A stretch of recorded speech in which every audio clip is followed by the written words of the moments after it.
of Teacher untuk guru-guru LHK baik SD, RA maupun SMP, SMA dan juga Ma'had. Oh, banyak juga unit itu ya. Tapi jumlah orangnya dikit banget. Ini muridnya berapa orang? Nah, sekarang kita masuk pada pembelajaran bagaimana cara membuat mind map yang sesuai dengan hukum-hukum yang ada pada mind map itu sendiri. Mari kita jelaskan tentang beberapa ketentuannya. Nah, sekarang kita akan coba lihat, antum sudah buat kemarin ya. Tapi saya mau mengevaluasinya. Pertama, di sini cuma ada berapa cabang coba? Bagaimana cara menentukan cabang besarnya, cabang besar kecil, yaitu poin A atau B besar. Ya, A atau B. Sekarang pertanyaannya adalah ada berapa dia? Ada 2. Berarti ada 2 dibagi saja A dan B. Pertama, sistem. Apakah tata suryanya juga ditulis? Tidak perlu lagi. Lalu kemudian B-nya apa? Matahari sebagai bintang. Bagaimana cara kita membuatkannya? Boleh nggak dengan kata-kata? Boleh.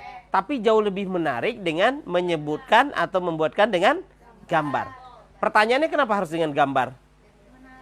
Biar otak manusia itu lebih gampang mengingat bentuk ketimbang kata. Matahari.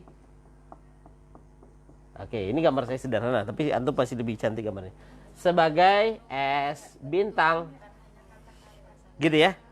Matahari sebagai bintang. Oke. Coba kita bahas dulu yang nomor poin A. Coba kita baca. Lisa, baca Lisa.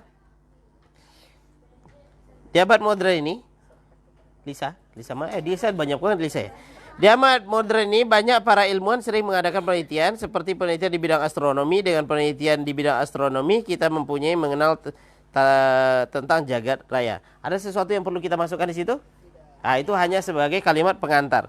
Satu, poin pertamanya adalah susunan tata surya. Berarti kalau begitu kita tuliskan di sini apa? Yang pertama?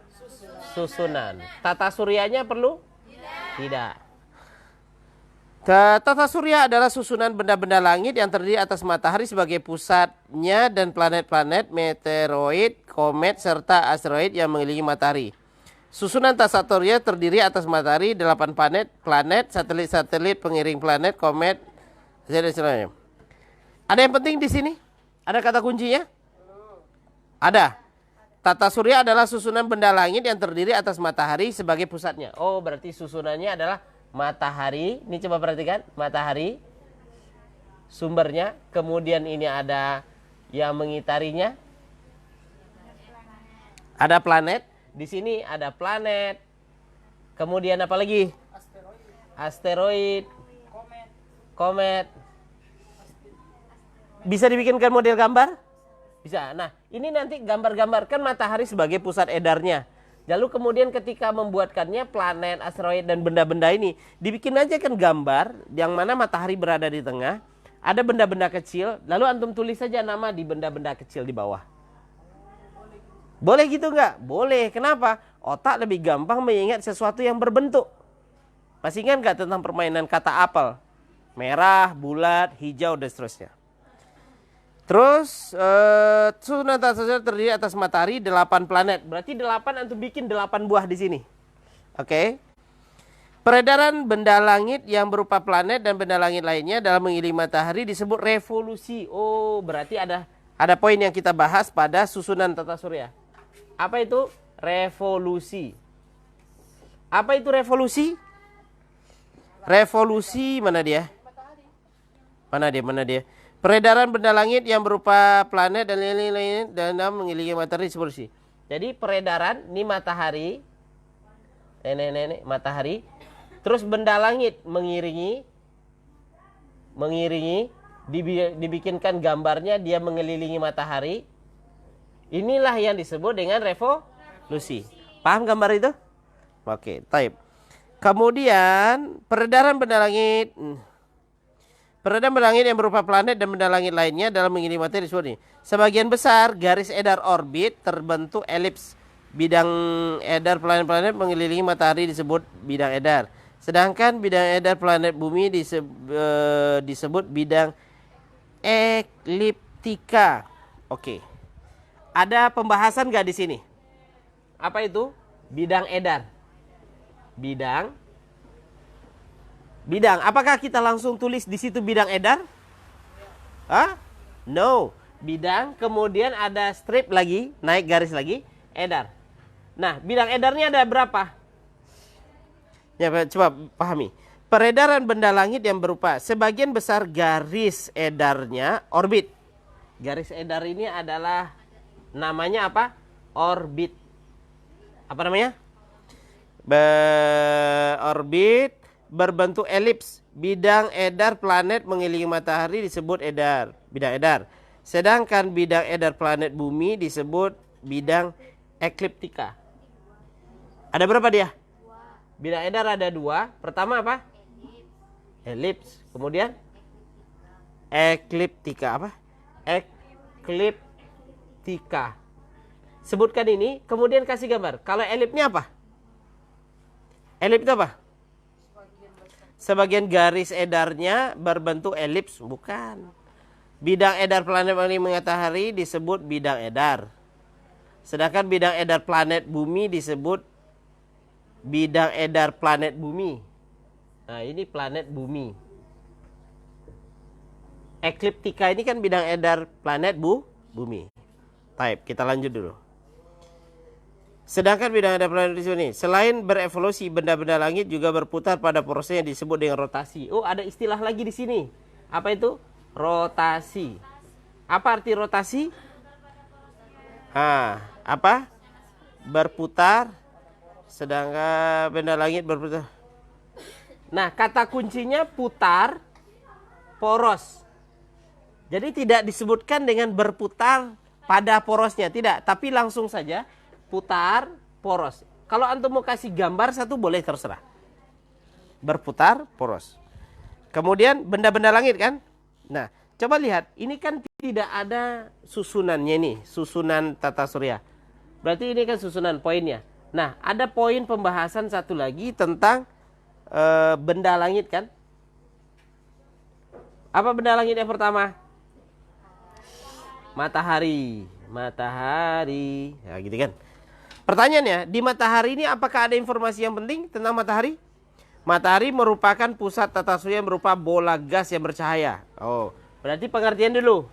Bola, gas, cahaya. Bola, gas, bercahaya.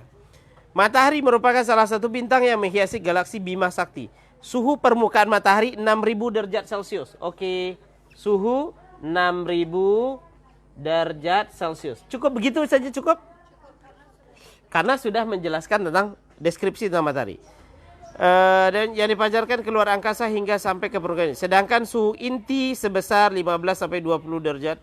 Nih, suhu inti ini berapa nih? Permukaan. Boleh. Mau permukaan dulu? Boleh. Atau boleh kalau mau dideskripsikan lebih lanjut, boleh dituliskan di sini suhu. Nah, kita bagi suhu permukaan. Suhu permukaan berapa? 6000 derajat Celcius. Terus suhu apa lagi? Suhu intinya ada berapa? 15 juta derajat. Nah, gitu. Oke, selesai tentang matahari. Oke, selesai tentang matahari. Kemudian masuk lagi kepada benda langit yang kedua apa? Planet. Nah, planet. Nah, sebetulnya informasi itu harus dibuatkan secara utuh. Oke, Sandi, kita tulis ulang lagi. Bikin seperti yang saya buat ini. Kan antum, saat kami udah bikin. Apakah komplit seperti ini? No. Sekarang sempurnakan lagi. Sekarang. Ayo, Sandi dibagi kertasnya.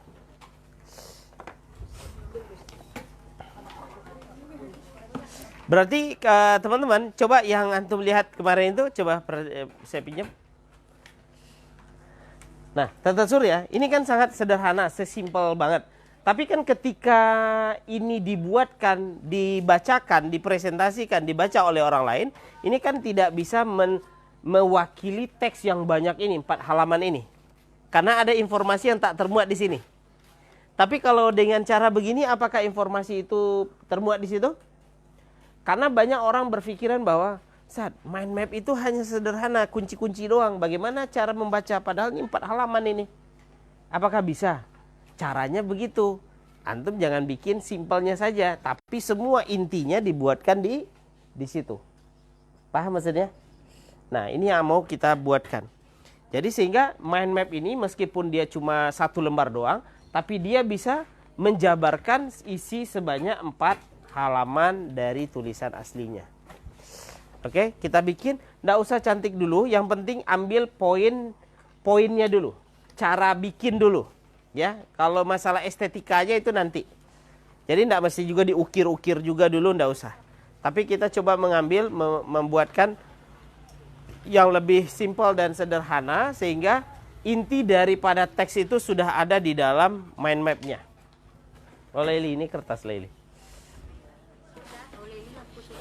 Leili nggak butuh kertas. Oke, saya kasih waktu cuma 25 menit dari sekarang.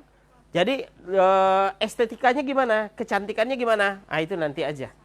Nanti kita pakai apa sih bahasanya?